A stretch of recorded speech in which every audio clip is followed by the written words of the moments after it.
اب پہلی بات تو یہ سوچئے، کیا انسان ہر وقت نماز پڑھتا ہے؟ ہمیشہ روزہ رکھتا ہے؟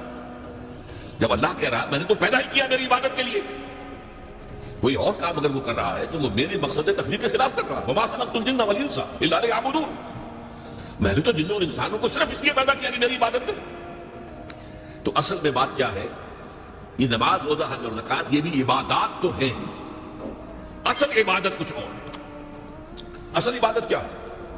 الحمدللہ وکفا والصلاۃ والسلام علی عبادہ الذین اصطفیٰ، خصوصاً علی افضلہم وخاتم النبیین محمد الامین وعلی آلہ وصحبہ اجمعین۔ اما بعد فاعوذ باللہ من الشیطان الرجیم، بسم اللہ الرحمن الرحیم۔ رب اشرح لي صدري ويسر لي امري واحلل عقدة من لساني يفقهوا قولي۔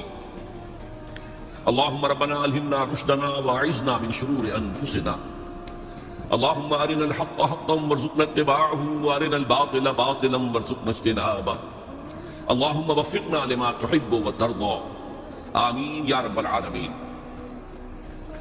معزز حاضرین اور محترم خواتین، السلام علیکم ورحمۃ اللہ وبرکاتہ۔ آپ کے علم میں ہے کہ میرا آج کی گفتگو کا عنوان ہے کلمہ طیبہ، اور اس کے حوالے سے یا اس کی روشنی میں ہمارے دینی فرائض۔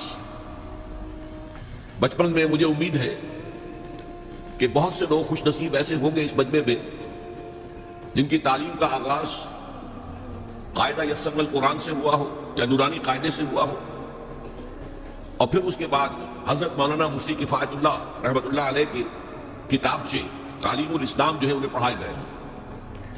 ظاہر بات ہے کہ آج کل وہ رواج ختم ہو چکا ہے، آج کا ہمارا دور مادہ پرستی کا ہے۔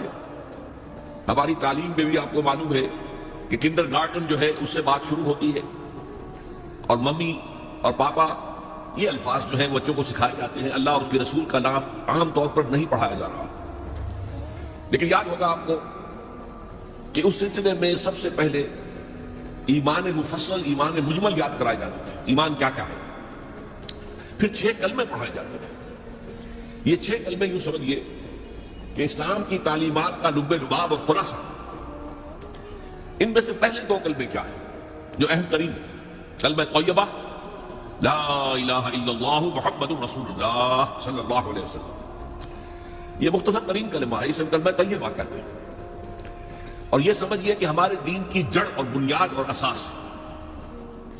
دوسرا کلمہ اسی میں لفظ شہادت کا اضافہ ہو کر اشہد ان لا الہ الا اللہ واشہد ان محمد رسول اللہ صلی اللہ علیہ وسلم۔ یہ کلمہ شہادت جو ہے یہ اسلام میں داخلے کا شاہ درا ہے۔ شاہ درا، در کہتے ہیں دروازے کو، شاہ درا بہت بڑا دروازہ۔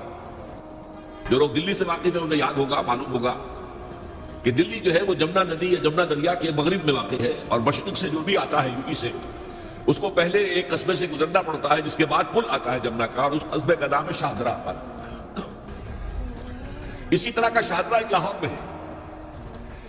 لاہور جو ہے وہ راوی کے جنوب مشرقی کنارے پر ہے، آباد ہے شہر۔ اب جو بھی پشاور سے، سرحد سے، اسلام آباد سے، پورے پنجاب سے لوگ آتے ہیں تو انہیں لاہور میں داخل ہونے کے لیے دریائے راوی کراس کرنا ہوتا ہے، لہذا وہاں بھی ایک قصبہ ہے جس کا نام شاہدرہ ہے۔ شاہدرہ یہ بڑا در ہے کہ جس سے داخل ہو کر آپ دلی میں یا لاہور میں داخل ہو گئے۔ اسی طرح میں نے عرض کیا کہ اسلام میں داخلے کے لیے شاہدرہ جو ہے وہ ہے اشہد ان لا الہ الا اللہ واشہد ان محمد رسول اللہ صلی اللہ علیہ وسلم۔ آج میں انہی 2 کے حوالے سے آپ کے سامنے کچھ باتیں رکھ رہا ہوں، باتیں بالکل بنیادی ہیں، اور میں سمجھتا ہوں کہ آپ کے ذہنوں کے اندر موجود ہیں۔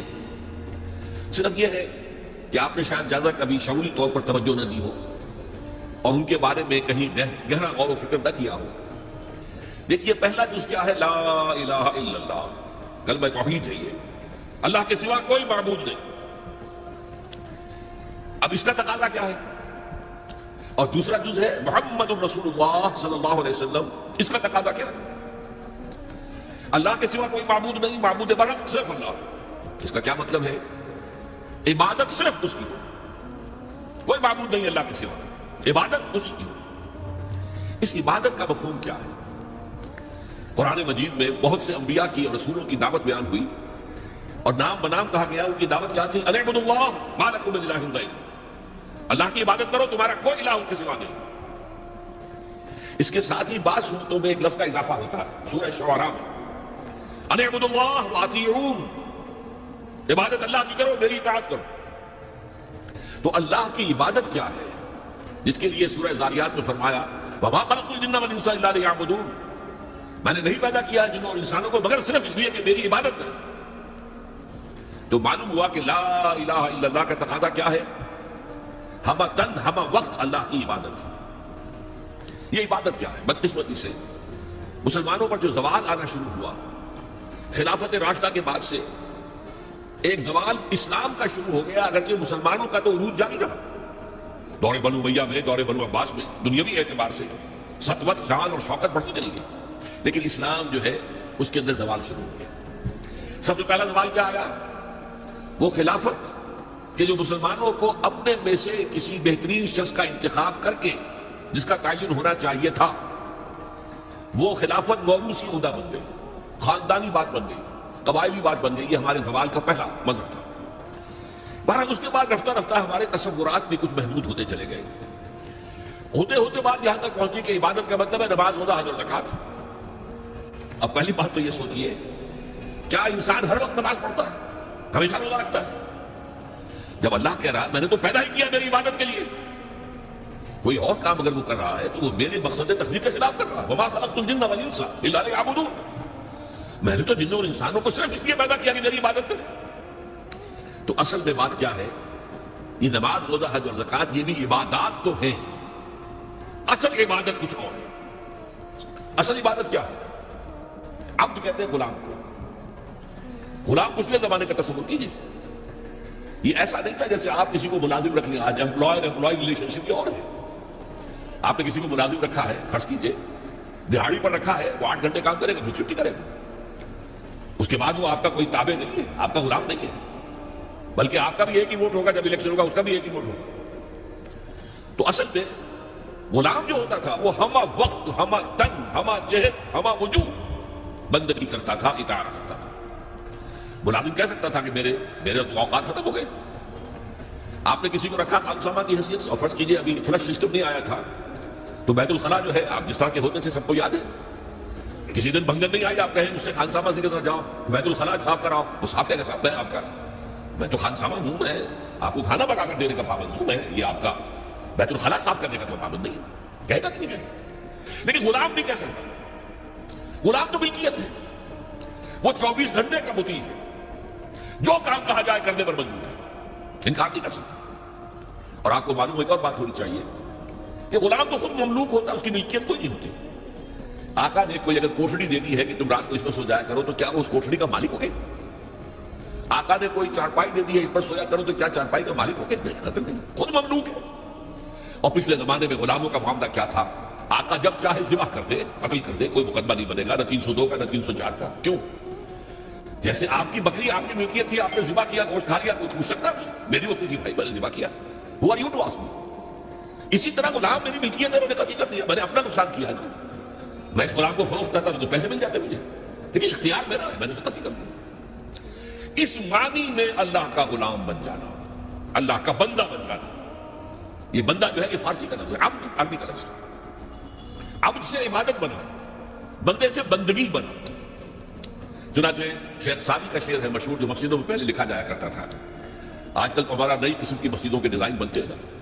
پچھلے زمانے میں کیا ہوتا تھا؟ اس در کے اوپر چوکھا بنا ہوا، روز محشر کے جان گداز بوت اولی پرسش نماز بوت. وہ قیامت کا دن جو بہت سخت ہے، پہلا حساب نماز کا ہوگا.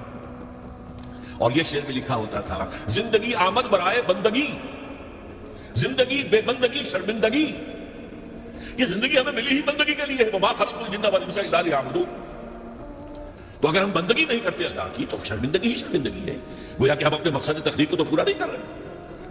آپ نے قلم بنایا تھا لکھنے کے لیے، لکھتا نہیں ہے تو اٹھا کے پھینک دیں گے، آپ اس کو کوڑے میں ڈالیں گے.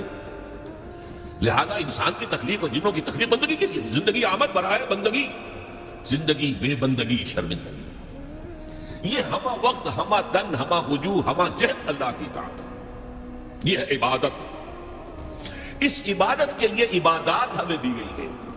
جیسے یہ اگر کھڑا ہوا ہے شامیانہ تو آپ نے دیکھا یہ جو بانس کھڑے ہوئے ہیں، یہ عبادت جو ہے اس کی چھت سمجھ لیجیے 4 ستونوں پر کھڑی ہے، نماز، روزہ، حج، زکات۔ نماز کس لیے؟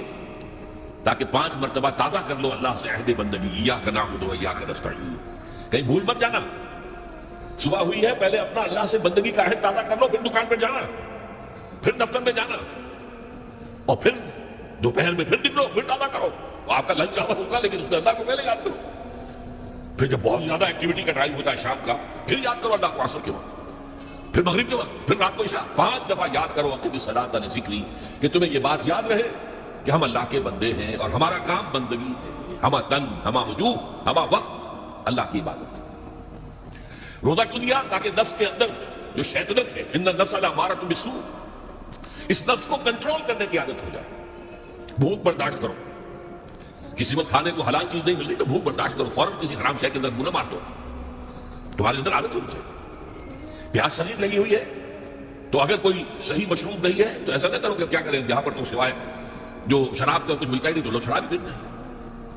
اس کے لیے مشق کرانے کے لیے 30 دن صبح سے شام تک جائز مشروب بھی نہ پیو، جائز کھانا بھی نہ کھاؤ، تاکہ تمہارے اندر صلاحیت پیدا ہو جائے کہ باقی 11 مہینوں میں ناجائز سے تو بچو۔